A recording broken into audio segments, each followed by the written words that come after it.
Welcome to Collector Chronicles. I'm pretty excited about this little box of items I picked up at a local antique mall for $5. I'm always on the lookout for items like this, little accumulations of knickknacks and buttons and everything, since I'm a button collector.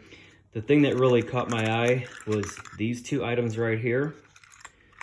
These are cufflinks from the Oddfellows, which was a fraternal organization, secret society, really popular in the turn of the century here in the United States. The three rings is their symbol. Another symbol you see a lot is clasping hands, like shaking hands. These are a type of cuff button or cuff link that the design is one that just folds down like that. So you can put it through the slit on your cuff and then snap it back into place. It has a patent mark on here. Patent applied, blah, blah, blah. I can't really read it, but you see the November 15th, 81. And then on the part where it's around like that, you can see an 1880. So yeah, November 15th, 81. So these are from the 1880s. There's like a good luck horseshoe and four-leaf clover. It snaps back there. The other one is maybe a little bit bent down. See the marking a little bit better there. Yeah, patent applied, something November 80 and then 81. That's not unusual for them to have multiple patent dates. It has a mother of pearl background, and then this was gilded, gold-plated. So that was a nice item right there. The other thing that really caught my eye, which these I'm definitely going to keep, is these two cufflinks. They're referred to as a dumbbell pattern in this 1902 Sears and Roebuck catalog reprint.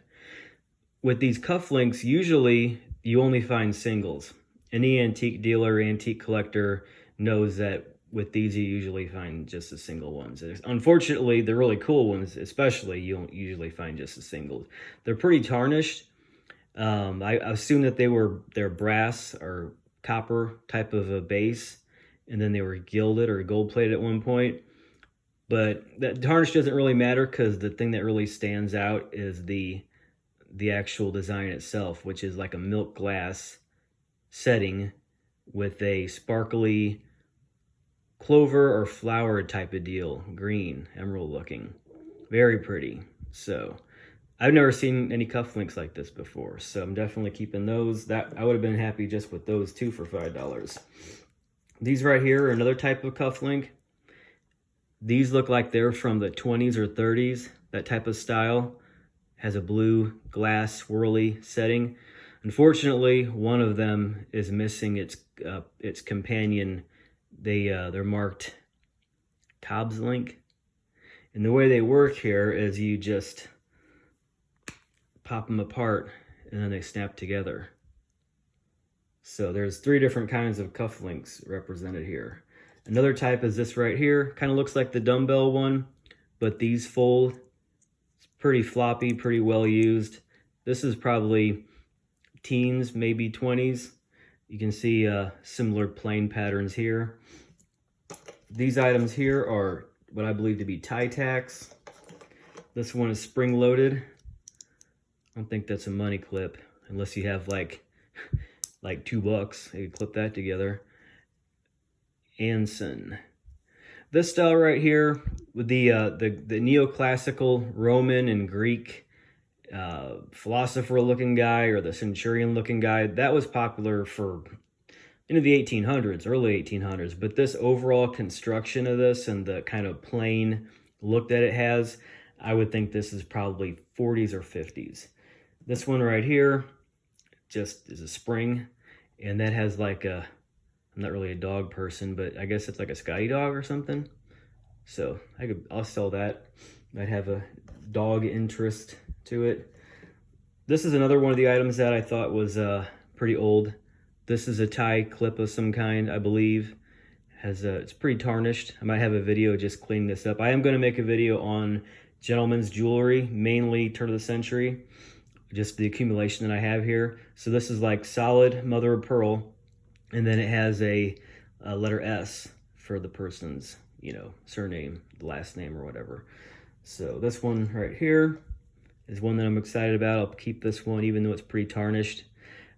I think it adds character. This is a type of enameling that is called bass tail, B-A-S-S-E-T-A-I-L-E, some kind of French word. I'm sure I'm butchering it, the pronunciation, but it's like the design is, you know, engraved or whatever, and then the enameling is clear to where you can see the underlying design. I have some more pieces like this that are this type of enamel in my collection that we'll look at when I make that other video. So, okay, I think this is the last one here. This, if you're a button collector or a metal detectorist, you're familiar with these little guys. It's a mother of pearl disc, and then it's a collar stud button. In this catalog, they have a number of items that are advertised as solid gold. And I don't think that's a misrepresentation. You know, they actually, you know, differentiate between gold fill and solid gold. I think they actually were like a low carat gold, maybe like 10 carat.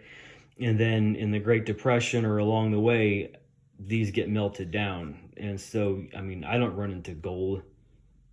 You know, I've probably had like hundreds of these go through my hands, and I've never had a solid gold one.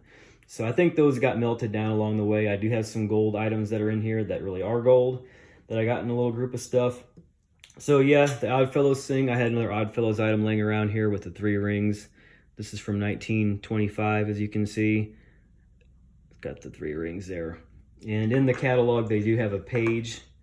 I didn't find any Oddfellows stuff that was a 3 ring symbol exclusively being used, but see, Secret Society. Yes, they actually call them secret societies. It's not like a conspiracy theory type of thing. Fraternal organization is probably more apt. So yeah, they got the Freemasons there. Oddfellows, I think they're called odd because they're not specifically Masons. It's kind of like all different trades were under the umbrella of the Oddfellows. So if you were like a guy going into a town and there was an Oddfellows Lodge, you knew that you would be accommodated. That's kind of what these fraternal organizations were for. So they were really popular here in Illinois in the turn of the century. There's a lot of old Oddfellows halls and a lot of buildings around the country. You know, you might see the 3 rings or the clasped hands on the facade of the building, meaning that it was an Oddfellow hall way back in the day. So anyway, that's my little $5 score. Go ahead and follow me on Instagram. There's all kinds of cool pictures of stuff there that aren't ever on YouTube. And like, comment, subscribe. Tell me what your favorite one here is. Please do comment. I do read all your comments and everything. So thanks for watching, and see you in the next video.